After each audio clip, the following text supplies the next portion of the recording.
बिस्मिल्लाहिर्रहमानिर्रहीम जी, अस्सलाम वालेकुम। मैं हुमारी अली, आप देख रहे हैं मेरा चैनल। बात सिर्फ स्टूडेंट्स की नहीं बल्कि फीमेल टीचर्स हॉस्टल में भी शैतानी खेल खेला जा रहा था और बहुत अरसे से खेला जा रहा था। बहावलपुर यूनिवर्सिटी में स्टूडेंट्स के बाद अब टीचर्स भी सामने आने लगी और बताने लगी कि हम महफूज नहीं तो स्टूडेंट्स किस तरह से महफूज हो सकती थी। कुछ टीचर्स को शहजादियों की तरह बड़े ही मान के साथ, बड़े ही सजावट के साथ, बड़े ही खूबसूरत अंदाज में, प्रोटोकॉल के साथ जो है रात की तारीकी में लेकर जाया जाता था। हॉस्टल वार्डन एम्बुलेंस अंदर बुलवाकर ये सप्लाई करती थी, ये खेल खेलती थी, ये नीच हरकतें किया करती थी। सब काम टीचर्स और स्टूडेंट्स की मर्जी से ही किया जाता था। एनी शाहिद का हौलनाक इंकशाफ कि किस तरह से जो है लड़कियों को झांसा दिया गया, किस तरह से लड़कियों को ब्लैकमेल किया गया। यूनिवर्सिटी में सीसीटीवी नहीं, खुफिया कैमरे लगाए गए थे। आप सबको पता है जी, बहुत बड़ा स्कैंडल है पाकिस्तान की तारीख में। इस्लामिया यूनिवर्सिटी बहावलपुर में अब एक के बाद एक चौंका देने वाला जो मामला है, दास्तान निकल के सामने आ रही है। ऐसे लग रहा था कि जी ये बस एक दो लड़कियों का मामला है, लेकिन जब पता चला कि 5500 तस्वीरें हैं, वीडियोस हैं, तो मामला पता चला कि बहुत बड़ा है। फिर पता चला कि जी 1-2 साल से नहीं बल्कि 10 साल से खेला जा रहा था। फिर पता चलता है कि तारिक बशीर चीमा का बेटा, उसकी भी इन्वॉल्वमेंट है और वो बहुत अरसे से ये खेल खेल रहा था। एक स्टूडेंट ने वीडियो शेयर करते हुए बताया कि फातिमा गर्ल्स हॉस्टल के बिल्कुल साथ फीमेल टीचर्स का हॉस्टल भी है। दोनों हॉस्टल्स में अक्सर रात को एम्बुलेंस आया करती थी और फीमेल टीचर्स और स्टूडेंट्स को लेकर साथ जाया करती थी। और बड़ी अजीब सी बात है कि वो कहती है कि मुझे बड़ा अजीब लगता कि अगर आपकी तबीयत खराब है तो आप सज सवर के क्यों जा रहे हैं, आप इतना तैयार होके, इतना प्रोटोकॉल, एम्बुलेंस का तो मतलब ये है कि किसी की तबीयत खराब है और उसको हॉस्पिटल लेकर जाया जा रहा है, लेकिन एम्बुलेंस की आड़ में अंदर सजावट के साथ लड़कियों को तैयार करके भेजा जाता था। अच्छा जी, उसने बताया गया, उस लड़की ने पूछा कि भाई ये क्या मामला है, रोज रात को एम्बुलेंस क्यों आती है। उसको बताया गया जी ये बीमारी तो यूनिवर्सिटी में बहुत पुरानी है और इस बीमारी को कोई ख़त्म नहीं कर सकता। एम्बुलेंस की आड़ में सप्लाई का एक गंदा मकरू धंधा जो है वो चल रहा था।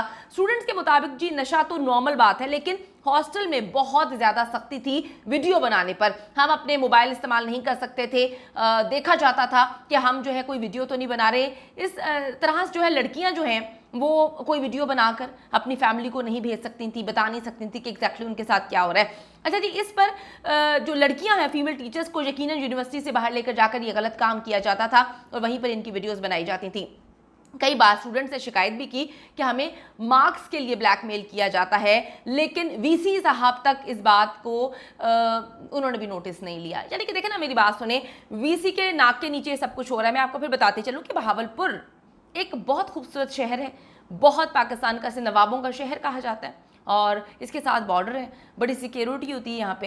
डेफिनेटली जितनी वहाँ पर फोर्सेस हैं, पुलिस है, वहाँ पर उनके बच्चे भी पढ़ते होंगे, फैमिलीज उनकी भी हैं, तो इस किस तरह से पता नहीं चल सका, किस तरह से उनके कान तक ये बात नहीं पहुंची, किस तरह से इन दरिंदों ने इस सारे मामले को छुपाया कि कहीं किसी हाई ऑफिशियल जो कि इसमें इन्वॉल्व नहीं है उस तक ये केस ना पहुंच जाए। लेकिन फिर अब छुपा नहीं सके। और मैं फिर भी आपको बात बता रही हूँ, 10 साल से छुपा रहे हैं, अब तो इनके ही मामला ख़राब हुए होंगे तो ये केस सामने आया है, वरना जब 10 साल तक आप छुपा सकते हैं ना, तो अभी भी छुपाने में कोई मसला नहीं था। तो इनके अंदर ही फूट पड़ी है, जिसकी वजह से इनमें से ही किसी ने जो मकरू धंधा करते थे इस केस को बाहर निकाला है और फिर जंगल की आग की तरह फैल चुका है। हॉस्टल में जी लड़कियां कहती हैं कि जी हमने वीसी तक कहानी सुनाने की कोशिश की, लेकिन वीसी भी इसका कोई उसने नोटिस नहीं लिया। हॉस्टल में पैसा और नशा चलता है, एक पूरा नेटवर्क, एक नेक्सस है जो लड़कियों को तैयार रखता है कि किस तरह से आपने कब क्या करना है। सिक्योरिटी और जो गर्ल्स हॉस्टल वार्डन है वीसी की मर्जी से ही लगते हैं।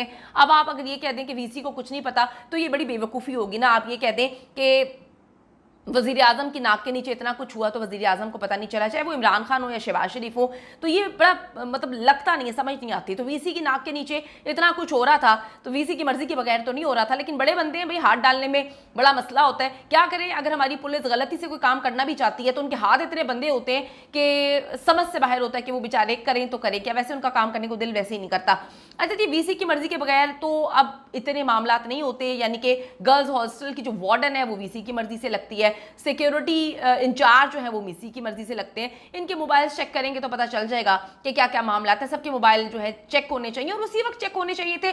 इतना आपने मार्जिन दे दिया, टाइम दे दिया कि आप लोगों ने उनके मोबाइल ही नहीं चेक किए तो अब सब कुछ डिलीट कर दिया गया होगा। लड़कियों ने जी साफ साफ बताया कि कैसे गेम पैसों और कॉन्टेक्स्ट की है और ये खेले जाते हैं। एक लड़की ने बताया कि जी सिर्फ हॉस्टल्स की लड़कियां ही नहीं बल्कि बाकी स्टूडेंट्स की भी वीडियोस इस वक्त मौजूद हैं। जरा ये सुनिएगा क्या कह रही हैं। लड़कियां डांस पार्टीज में जाती हैं, नाइट्स जो क्लब्स होते हैं, जो भी चीज़ें होती है उधर जाती हैं। वहाँ पे उनके पास और भी इन्वेस्टर्स होते हैं जो उनसे डिमांड करते हैं कि और लड़कियां लेके आओ, ठीक है। तो फिर वो और लड़कियां उन मासूम लड़कियों को अपनी जाल में फंसाती हैं, उनको लेके जाती हैं, वहाँ पे यूज़ करते हैं फिर चंद पैसों की आड़ में। यानी कि जी एक लड़की को पहले लगाते हैं, फिर उसको टास्क दिया जाता है कि आप बाकी लड़कियों को इस काम में लगाएं, तुम्हें पैसे मिलेंगे या तुम्हें हम कोई जो है मफाद के लिए वो करती है, लेकिन एक लड़की जो है वो सबको फिर घसीटती है, बिक जाती है। लेकिन उनको पता नहीं होता कि आगे हमारे साथ होने क्या वाला है। जिन जो लड़कियां इस्तेमाल हुई हैं उनके पास अब ऐसा क्या बचा जो आने वाली जिंदगी में वो अपने शोहर को देंगी। अल्लाह अकबर। इज्जतें लुटा दी उन्होंने। शोहर को क्या चाहिए होती है? इज्जतदार बीवी चाहिए होती है। उसको बाहर अपनी गर्लफ्रेंड जैसी भी हो, उसको बीवी हमेशा इज्जतदार चाहिए होती है। और मैं आपको एक और राज की बात है बताती चलूँ, मैं अभी क्लियर नहीं बताऊंगी आपको, लेकिन इस बात का मुझे आइडिया है कि एक और यूनिवर्सिटी है, वहाँ पे भी स्कैंडल वायरल हो चुका है और चीज़ें काफ़ी सारी सामने आई। हाँ जी बिल्कुल जी, एक और यूनिवर्सिटी है उसका नाम भी सामने आ रहा है, लेकिन अभी हम नहीं चाहते कि हम उसका नाम लें। जनूबी पंजाब की कुछ बहुत सारी यूनिवर्सिटीज़ और कॉलेजेस हैं जो इनके अंडर ही आता है, यानी कि बहावलपुर में भी कुछ इनके कैंपसेस हैं। तो बहुत सारी चीज़ें हैं, बहुत सारी यूनिवर्सिटीज़ हैं। ये लड़की बिल्कुल सही कह रही है, और भी कुछ चीज़ें हैं जो बेनकाब होने वाली हैं, लेकिन इन्वेस्टिगेशन कौन करेगा? जो कमेटी बना दी गई है वो क्या कर रही है? हुकूमत से अपील करते हैं, भाई पूरी दुनिया पे थू थू कर रही है, कालक लगा रही है, JIT वगैरह बनवाएं, काम करें, जो सज़ा के मुस्तहिक हैं उनको सज़ा दी जाए। सर आप जा रहे हैं वज़ीर आज़म साहब, थोड़ा सा टाइम रह गया अपना, जाते जाते जो है एक इतना अच्छा काम कर दें।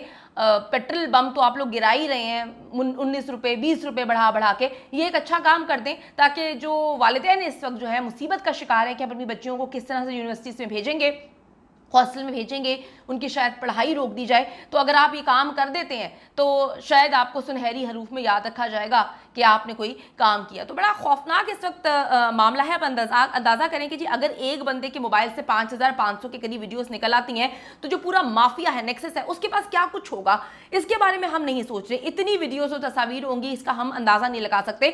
हमसे रब्ता करने वाली लड़कियों ने यह भी बताया कि जी पैसे की लालच में हम में से कुछ लड़कियां जो हैं वो ताल्लुकात खुद बनाती हैं। कुछ लड़कियों के नहाते हुए, कपड़े चेंज करते हुए खुफिया कैमरों से ये लोग वीडियोस बना लेते हैं, उसके बाद उनको ब्लैकमेल करते हैं। टारगेट इन्होंने किसको किया? टारगेट इन्होंने किया जो मिडिल क्लास लड़कियां थी या लोअर मिडिल क्लास लड़कियां थी, क्योंकि उनको टारगेट करना आसान था। उनके पेरेंट्स बड़ी मुश्किल से उनको पढ़ने के लिए भेजते हैं।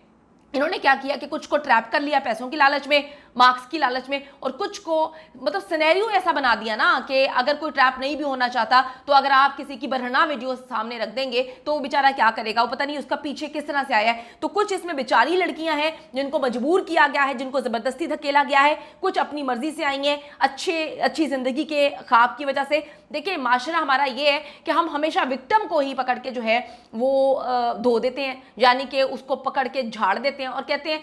मैं आपको बताऊं कि जब किसी के साथ रेप होता है तो हम ये नहीं कहते कि यार इस लड़की के साथ रेप हुआ, इसका कोई कसूर नहीं है, सोसाइटी एक्सेप्ट नहीं करती, ये तो रेप वाली लड़की है, इससे तो कुछ शादी भी नहीं करेगा, हाय इसने तो कुछ ऐसा किया होगा कि इसके साथ रेप हुआ होगा, हाय यही गंदी है।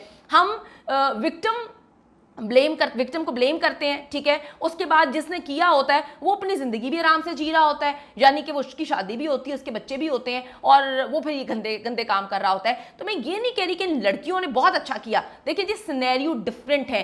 ट्रैप करने वालों को पकड़ना चाहिए कि इन लड़कियों को किस किस तरीके से ट्रैप किया। कुछ इसमें से आप 50% ले लें, अपनी मर्जी से लड़कियों ने ये गंदा धंधा किया, लेकिन जो 50 बाकी हैं जिनको इन्होंने मजबूर किया उनकी बरहना वीडियोस बनाने के बाद, काम पे लगाया, उसके बाद उनकी सेक्स करते हुए वीडियोस ली, उसके बाद उनको वायरल करवाया, उनको डराया धमकाया, इस पर भी हम लोगों को सोचना चाहिए। अच्छा जी, लड़कियों की तमाम वीडियोस खुफिया नहीं बनाई जाती थी। एक आध वीडियो तस्वीर से पता चलता है कि वो अपनी मर्जी से भी बनवा रही हैं, लेकिन बाकी जो है वो ऐसा लगता है कि जी वो हॉस्टल में छुप के कैमरे लगाए गए हैं, इन्होंने स्पाई कैमरा, और उससे उनकी वीडियोस वगैरह बनाई जाती हैं। क्योंकि जी माफिया बहुत बड़ा है और VC से लेकर हर पॉलिटिशियन, हर वजीर जो है जो इस धंधे में है वो शामिल है, उसकी तफ्तीश होनी चाहिए। ये लड़की क्या कहती है? जो है सेशनल मार्क्स पे उनका हरासमेंट हो रही है, हरासमेंट हर डिपार्टमेंट में है। बिल्कुल इन्हें फांसी दी जाए ऐसे। मैं तो इनको यही कहूंगी कि लड़की को एक उन्होंने जीना हराम। अच्छा जी, वो ये लड़की तो कहती है जी हम चाहते हैं कि सज़ा मिले, इनको फांसी दी जाए। देखते हैं जी मामला कहाँ तक पहुँचता है। इस पर हम आवाज़ उठाते रहेंगे जब तक हुकूमत जो है कोई तगड़ा काम नहीं करती, इन दरिंदों को गिरफ्तार नहीं करती। और अब ये देखना है कि मज़ीद कितनी लड़कियों की तस्वीरें और वीडियोज़ इनके पास हैं और अब ये ब्लैकमेलर्स आगे क्या करने जा रहे हैं।